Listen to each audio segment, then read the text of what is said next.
All right, raise your hand if you're on a diet, you've ever been on a diet, or you avoid eating specific foods for a reason. It's a lot. Well, you're not alone. Since Hippocrates' dietary advice of, among other things, eating fatty foods to feel fuller faster and vomiting once a week, which apparently was fashionable at the time, to Cleopatra's famous beauty regimes of eating pulse and water for 10 days straight and bathing in fermented milk, to Lord Byron's obsession with his image and body weight, which eventually turned him anorexic when his diet of flattened potatoes drenched in vinegar was no longer bearable. Since recorded history, man has always been on some kind of a diet. And today, more than half of Americans try to take some control over the healthfulness of their diet.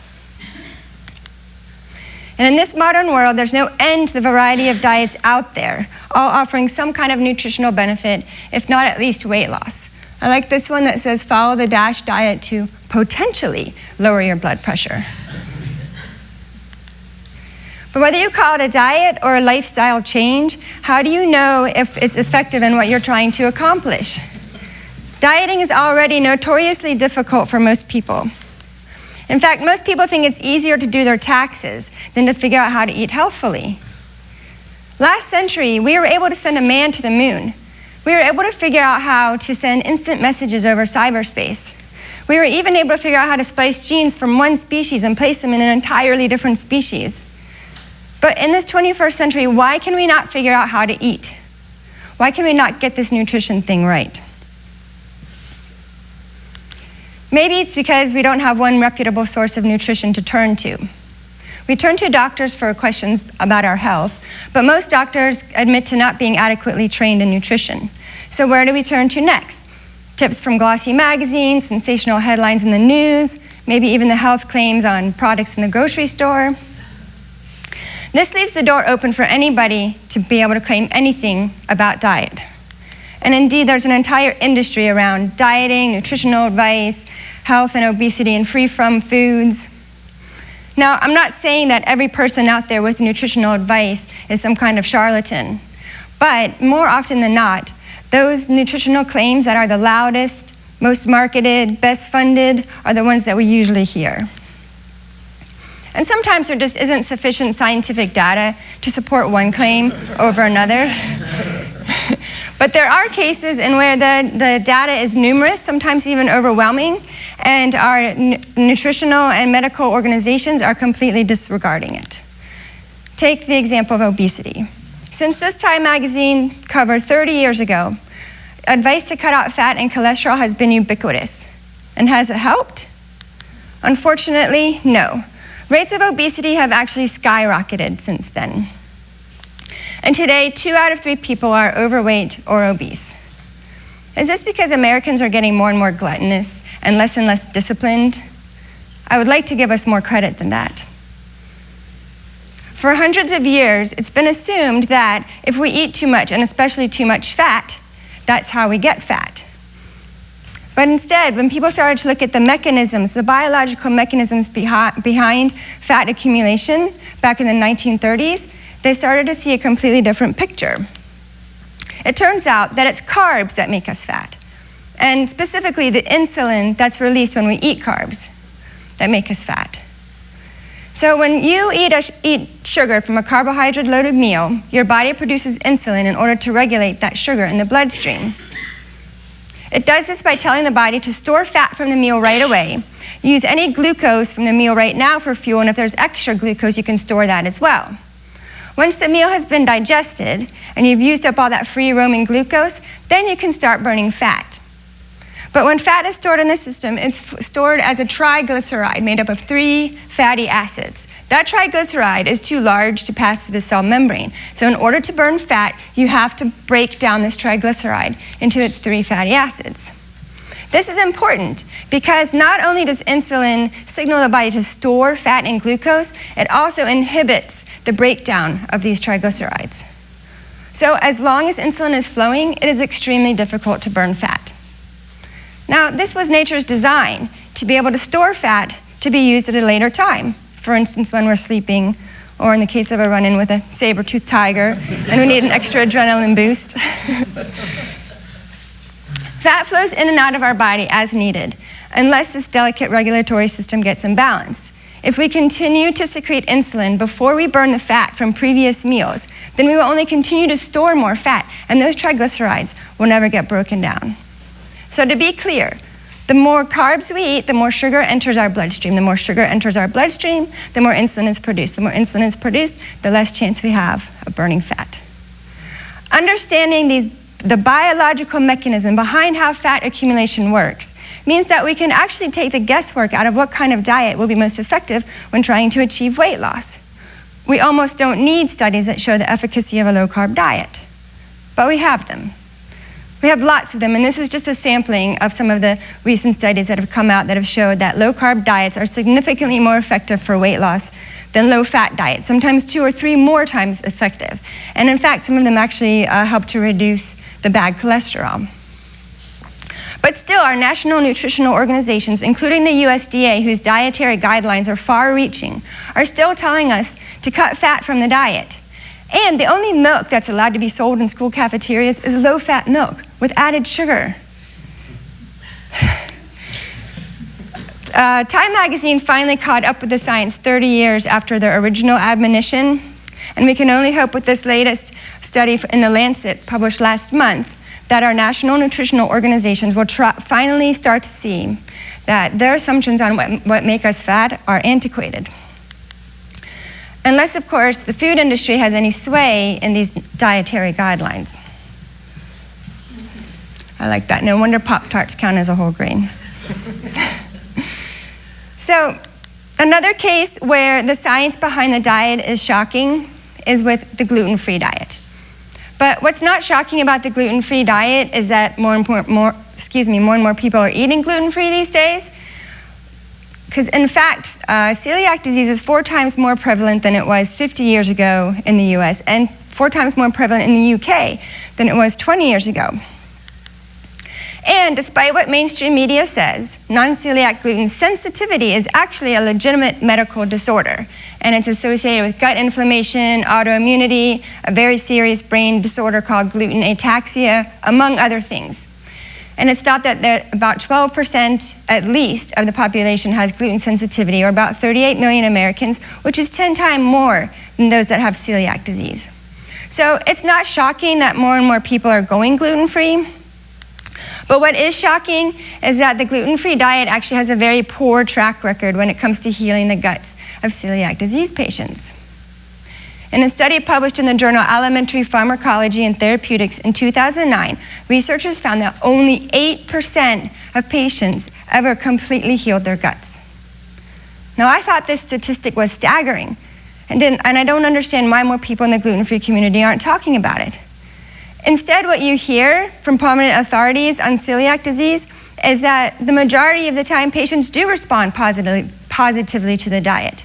They say about 85 to 90% of their patients respond positively. That's completely opposite of what this study found. So I wanted to know, how can this be? Well, it turns out it depends on how you measure response to the diet. So those that are saying an 85 to 90% response rate are measuring the response clinically. Their patients' symptoms improve. They feel better, so they're having a positive response. But of course, feeling better is a pretty subjective way to measure response. And indeed, numerous studies have shown that a positive clinical response does not indicate that the patient has actually healed their gut. When researchers looked at the histological response to the diet, that is, they took biopsies to see if the gut had healed, that's when they saw a completely different picture. Now, I was hoping that maybe this 8% recovery rate was a one-time anomaly, but I went back to the medical literature and I found similar studies.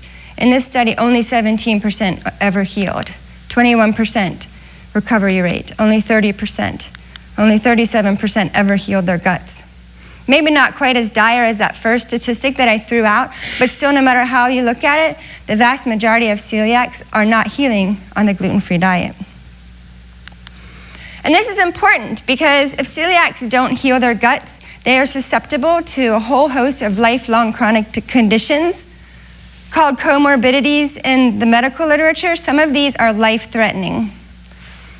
This is also important for those that have gluten sensitivity because it's been found that people that have gluten sensitivity actually have a higher mortality rate than those that have celiac disease, presumably because most people are not taking gluten sensitivity seriously enough. So of course the big question is, why isn't the gluten-free diet working? And I can tell you from my research there are many different pieces to that puzzle. But unfortunately, doctors and their patients don't even know to ask this question because authorities are still saying that this is the best treatment for celiac disease and gluten sensitivity. And one of the most shocking pieces of the puzzle to me is yet again another place where the science and the authorities aren't matching up. In 2013, the FDA passed a law that says if you want to label your food gluten-free, you have to have less than 20 parts per million of gluten in the food, which means, of course, you can have up to 19 parts per million of gluten in a gluten-free food. They based this guideline on just one study where the authors of the paper said that measurable damage doesn't occur until a celiac patient eats 50 milligrams of gluten a day. And they equate that 50 milligrams to saying if you ate several foods a day with less than 20 parts per million of gluten in it, you would never reach that total of 50 milligrams in a day. However, in 2011, the FDA itself did its own meta-analysis that looked at all the medical literature out there that examined the safety threshold of gluten, and what they found was completely different. They found that symptoms started with as little as 0.15 milligrams per day, and that intestinal damage began at less than half a milligram per day, not the 50 milligrams that one paper said. And so they equate this to less than 1 parts per million of gluten being the safest for those most sensitive to it, or let's just call it 0. So why would they go with that one study rather than their own meta-analysis when they decided to pass that law? Well, I hate to say it, but because once again, the food industry has probably had a little bit more sway on this decision than should be allowed. You don't even have to read between the lines in this letter called In Defense of 20 Parts Per Million, where he says that if U.S. manufacturers are forced to abide by an unnecessarily restrictive safety threshold, they would not be able to compete successfully in the gluten-free global marketplace. For over 100 years, we've been told that the gluten-free diet is the best treatment for people with celiac disease, and we haven't thought twice about it. And now today, most celiacs and the gluten-sensitive are replacing their gluten-containing foods with foods from the free-from aisle, which may alleviate their symptoms temporarily, but in the long run, it's not going to help them heal. And yet, gluten-free business is making billions of dollars a year. And in fact, a lot of people get their nutritional information from the gluten-free expos instead of from their doctors. So, why can't we get nutrition right? Or can we? I don't think it has to be this way. We have the capacity to figure this out, but we need to make a concerted effort. We need to be able to fill in the gaps in what we do and don't know about nutrition with more rigorous science. We need control studies comparing one food to a control group. And these studies need to completely isolate that one food, so there's no question that that food is the one thing that's causing that effect. This food needs to be evaluated on specific physiological effects on the body, not just the likelihood that it might have caused cancer because subjects who ate it died of cancer many years later. And yes, I'm talking about the recent disconcerting news, once again, from the World Health Organization that eating meat causes cancer. They actually based this statement on epidemiological studies that are almost 10 years old, in which they had asked their subjects to simply recall what they had eaten at an earlier time. And they did not isolate the meat from anything else. So was it the ham sandwich, the gluten, sugar, the additives in the ham? We don't know. Here's a case where there was no science, and yet the authorities were telling us something different. So we need to conduct this research independent of the foods industry.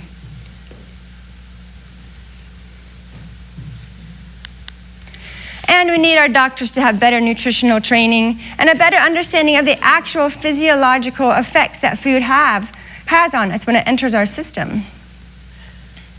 Now, there are some doctors that are trained in diet and nutrition. They're in a branch of medicine called functional medicine, and that's great. The only problem is that, unfortunately, at this time, their visits are not usually covered by insurance. So sound, basic dietary advice is still inaccessible to most people, and I hope that changes one day. Of course, for somebody trying to figure out their own personal nutrition, you can't wait decades to find out what randomized control studies are going to tell you about what to eat or not eat. That's when I say, be your own scientist. You can learn a lot just by observing your own body. You probably already have some clues as to whether or not your diet is working for you. You can monitor symptoms, keep a food journal if it helps. You can even conduct your own research if you're up for it. PubMed is a free service open to anybody, and with a little bit of determination and patience, you could probably break down some of the medical jargon, depending on the paper. And there are actually a few organizations out there right now that are working on independent, unbiased research and education in nutrition, so you can follow their work as well. I am certain with a concerted effort that both on a personal and a national level that we can get diet and nutrition right. Thank you.